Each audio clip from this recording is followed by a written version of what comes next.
Hi guys, and welcome back to my YouTube channel. So one of the most common questions that I get is how to actually find blocks of flats on Rightmove, and how do I actually go about assessing if it's a good deal. So in this video, I'm going to be speaking about how I use Rightmove to find good opportunities, and I'm going to detail it step by step. So by the end of this video, you're going to be able to filter, analyze, and spot whether a deal is worth chasing or not. So for me, what I like to do is I like to look up north. The yields are better and it's more affordable to actually purchase blocks of flats up north as opposed to the south. So the first thing I do is when I click on Rightmove, I'll type in a region like Yorkshire, and then I'll set my purchase price range. And this will be based upon my budget and how much I have to actually use towards this deal. So once I've done that and I've put my range in for my purchase price, I'll then move to the other filters. So I'll look at ensuring that the house type that I'm using is going to be flats/apartments, and the number of bedrooms will be 3+. So that way I'm not looking at just one bedrooms, but I'm looking at potential small blocks. And then what I'll do, I'll then go into filters.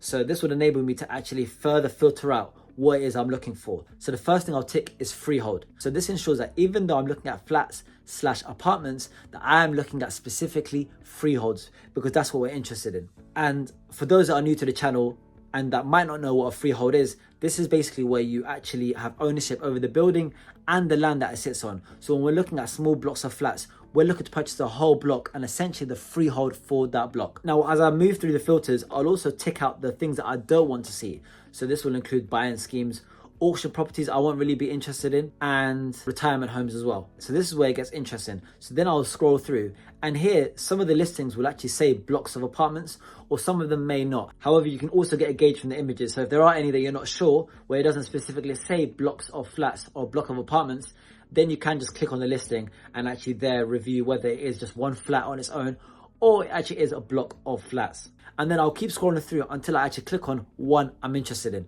Now, once I'm inside a listing, there are a few key things that I check for. So the first will be the EPC. So this is the Energy Performance Certificate, and this ranges from A, which is the best grading that you can get, up until G, which is the worst you can get. And currently in the UK, anything below an E can't be let out to any tenants. It has to have an EPC rating of E or above to be let out. Now for me, I always like to ensure that it's at least a D or above, because one, there are talks of actually legislation and rules changing in the future where every property has to be a C or above if it is to be let out to tenants.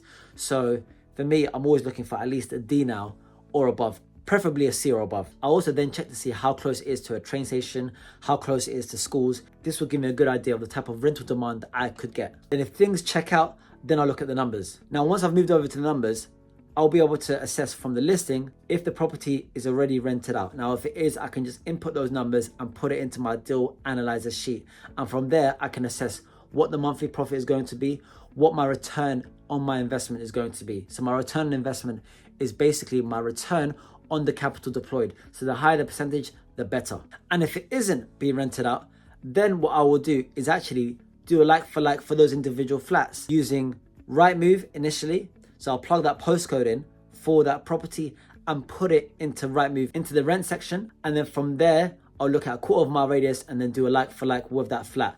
And then I'll see what other properties are being rented for. The ones that are let agreed are going to be the ones that I'm actually going to be assessing, because I know that actually a tenant has agreed to pay that price for that flat. I'll also use OpenRent as well, where this is another online tool that landlords use to advertise their properties. And again, I'll put the postcode in and assess like flats. And this will give me a good gauge of what the rents I'll be getting for those specific flats. And again, I'll just sum it up and put it into my deal analyzer sheet and assess the cash flow. One last thing I'll do here as well is actually check what the rental demand would be in the area. So yes, looking at things like stations and schools is great, but I actually want to see what the supply and demand is like. And a tool that I like to use is Spare Room. So in Spare Room, you can actually see how many landlords are advertising their rooms and how many people want a room to live in. So although these are just rooms and they're not actually flats or houses, it still gives you a good indicator of the supply and demand in the area. So I'll plug that postcode in and I'll check it in Spare Room as well. And if the demand is far higher than the supply, then I know this is another good indicator of tenant demand. Now, let's say this checks out. The cash flow looks good, it's close to stations, it's close to schools, the EPCs are good rating as well, and it's in a good area, it's in a good town, a good city. Now, what I want to be checking is like flats to the block of flats that I'm looking at. So for example, what do I mean by that? So we're buying this whole block of flats as one purchase. So we're buying it under one title. Now, I want to know what those individual flats on their own would actually be worth. So the way I will do this is, again, I'll use that postcode that I've got and I'll put it in sold house prices in Rightmove. And again, I'll look for flats, so like for like flats, and then I'll check to see what they've actually sold for. And the reason why I'm doing this is because if those individual flats would sell for a lot more than me buying it as one block, then again, that's another good indicator of a good deal. And the reason being is because with blocks of flats that you buy under one freehold title, you can actually title split them. So you can create a leasehold for each flat. And this could actually mean that if it is worth a lot more, then you could potentially refinance and actually pull out either all or a lot of your money out of the deal, enabling you to actually use that money to buy more properties. Now, I'll be at this point, if everything now is checked out, that I'll then call the estate agent to express my interest in the block of flats.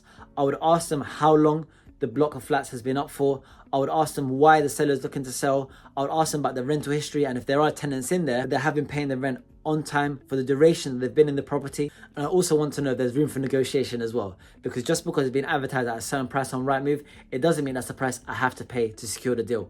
And that's how I find blocks of flats on Rightmove. So it's about understanding the fundamentals, running the numbers, and then once I'm comfortable, calling the estate agents to find out more. Now, if you do want a copy of my deal analyzer that I use, or want to learn more about my Property Playbook mentorship, then feel free to check out the links in my description. So hopefully this video helped you understand how you can actually use Rightmove to find blocks of flats and to find really good deals. So if you enjoyed this video, do give it a like, and you found value from this video or any other video on this channel, then do subscribe as well. And until next time, happy investing.